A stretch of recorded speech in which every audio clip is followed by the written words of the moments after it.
Jika hidupmu merasa hampa dan kamu butuh kisah inspiratif, maka video ini adalah jawaban yang tepat. Halo semuanya, kali ini Voicebook akan membacakan sebuah buku karya John Rinaldi yang berjudul 5 menit saja. Buku ini berisi tentang kisah-kisah inspiratif yang terdiri dari berbagai macam kisah yang penuh dan syarat akan hikmah yang dapat kita ambil. Saya akan memulai mengawali buku ini dengan tulisan halaman paling awal, yakni pengantar penulis. Selamat mendengarkan. Kita membutuhkan inspirasi dalam menjalani kehidupan agar kita bisa memandang hidup secara lebih optimis.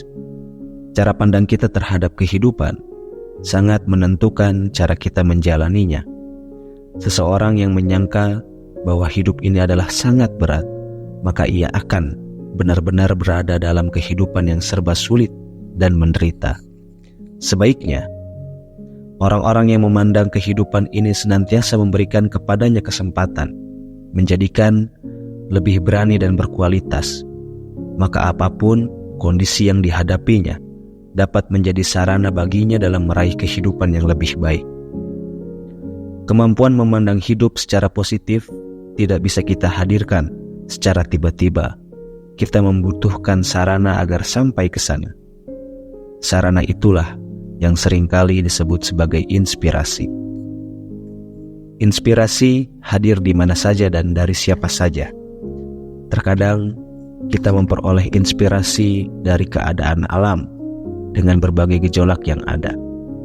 Tak jarang, orang-orang yang sering berinteraksi dengan kita pun bisa menjadi sumber inspirasi. Dari sekian banyak hal yang bisa menginspirasi manusia, salah satunya ialah berbagai kisah. Membaca kisah sama halnya membaca kehidupan. Dalam setiap kisah, tergambar kehidupan yang mengandung sejumlah tafsir. Saat seseorang mampu menafsirkan gambar kehidupan yang dilukiskan dalam sebuah kisah, maka ia merupakan orang yang mampu meraih inspirasi dari kisah tersebut. Inspirasi yang diperoleh dapat dijadikan pedoman yang bisa mengantarkannya menjadi pribadi yang lebih bijaksana dan optimis. Klaten, Januari 2011, John Rinaldi. Cerita 1 dengan judul Beginilah Jika Bersaudara. Ada 2 orang yang bersaudara bekerja sama menggarap ladang milik keluarga mereka. Si kakak telah menikah dan memiliki keluarga yang cukup besar.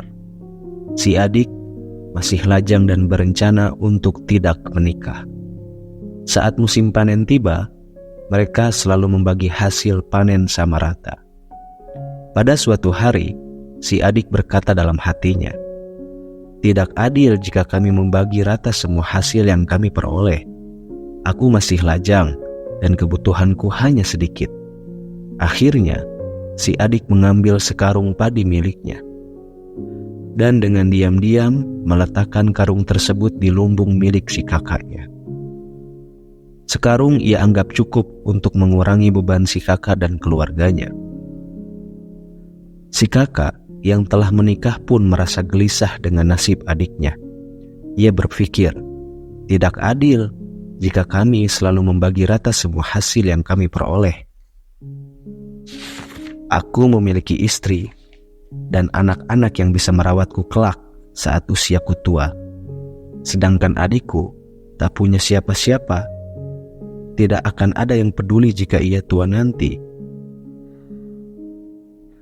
Ia berhak memperoleh hasil lebih baik dibanding aku. Setiap malam, secara diam-diam, si kakak selalu mengambil sekarung padi dari lumbung miliknya dan memasukkan ke dalam lumbung milik adik satu-satunya itu. Ia berharap satu karung tersebut dapat mengurangi beban adiknya kelak. Demikianlah selama bertahun-tahun, kedua saudara itu saling menyimpan rahasia, dan padi di lumbung tak pernah berubah jumlahnya. Pada suatu malam, Keduanya bertemu saat sedang memindahkan sekarung hasil panen ke masing-masing lumbung mereka. Di saat itulah mereka sadar dan menangis saling berpelukan. Mereka tahu dalam diam ada cinta sangat dalam yang selama ini menjaga persaudaraan mereka. Ada harta yang justru menjadi perekat cinta di antara mereka berdua. Facebook sekalian, pesan inspiratif dari kisah ini adalah untuk mengungkap hikmah dan pelajaran dari kisah tersebut, hanya ada satu kalimat singkat yang bisa disampaikan di sini, yakni begitulah seharusnya kita menjalani persaudaraan. Cerita kedua dengan judul Cermin Anak. Suatu hari di sebuah sekolah diadakan pementasan drama yang meriah dengan pemain yang seluruhnya merupakan siswa di sekolah tersebut. Setiap anak mendapatkan peran. Mereka mengenakan kostum sesuai dengan tokoh yang mereka perankan. Semuanya antusias karena akan ada hadiah untuk siswa yang penampilannya paling bagus.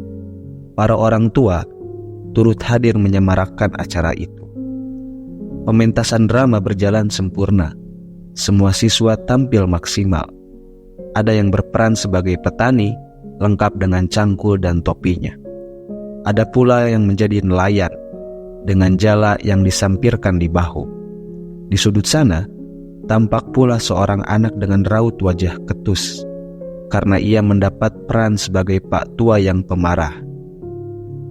Sementara di sudut lain, ada seorang anak dengan wajah sedih, layaknya pemurung yang selalu menangis. Tepuk tangan dari para orang tua dan guru kerap terdengar di sisi kiri dan kanan panggung. Di akhir acara, seorang guru mengumumkan siswa dengan penampilan terbaik dan berhak menerima hadiah yang sudah disiapkan. Para siswa tampak gugup. Mereka berharap menjadi yang terbaik dalam drama yang baru saja dipentaskan. Para orang tua yang hadir juga berharap agar anak mereka menjadi yang terbaik. Seorang guru menaiki panggung. Setelah memberikan beberapa kata pengantar, ia menyebutkan sebuah nama. Ternyata, siswa yang berperan sebagai Pak Tua pemarah yang menjadi pemenang. Dengan wajah berbinar, siswa tersebut maju menerima hadiah. Sambil berjalan, ia berteriak, "Aku juara, aku juara." Ayahnya pun turut maju mendampingi sang anak. Raut wajah kebahagiaan dan perasaan bangga tergambar pada diri sang ayah. Tepuk tangan membahana di seluruh ruangan. Sebelum menyerahkan hadiah, guru tersebut berkata kepada siswa yang mendapat penghargaan itu, "Nah, kamu memang hebat, kamu pantas mendapatkannya. Peranmu sebagai seorang pemarah bagus sekali. Kamu sangat menghayati peran itu. Apa rahasianya sehingga kamu bisa sebagus itu? Kamu pasti rajin mengikuti latihan. Tak heran jika kamu terpilih." Siswa itu menjawab, "Pak Guru, terima kasih atas hadiahnya. Sebenarnya, saya harus menyampaikan terima kasih kepada ayah saya. Karena beliau, saya bisa menghayati peran sebagai orang tua yang pemarah. Dari ayah, saya belajar melakukannya. Ayah selalu berteriak jika memanggil saya dan sering memperlihatkan sikap marah di hadapan saya. Dari situlah saya meniru perilaku ayah yang suka berteriak-teriak dan marah-marah. Maka bagi saya bukanlah hal yang sulit untuk menjadi seorang pemarah seperti yang dilakukan ayah terhadap saya." Ayahnya mulai tercenung. Anak itu kembali melanjutkan, "Ayah membesarkan saya dengan cara seperti ini. Jadi peran ini merupakan peran yang mudah saya lakukan." Facebook. Pesan inspiratif dari kisah ini adalah, jika anak kita berperilaku dan bertutur sapa dengan sangat bijak, maka berbahagialah, karena itu merupakan cerminan dari yang kita berikan kepada mereka. Sebaliknya, jika anak kita bersikap kasar dan tidak terpuji, jangan segera marah dan menjatuhkan hukuman kepadanya. Bisa jadi, semua perilakunya merupakan cerminan dari perbuatan kita sendiri. Anak akan selalu mencermin kepada kita, maka hamparkan cermin yang baik, bersih, dan terarah kepadanya. agar ia juga memperlihatkan perilaku dan tutur sapa yang baik, bersih, dan penuh dengan nilai-nilai kesopanan.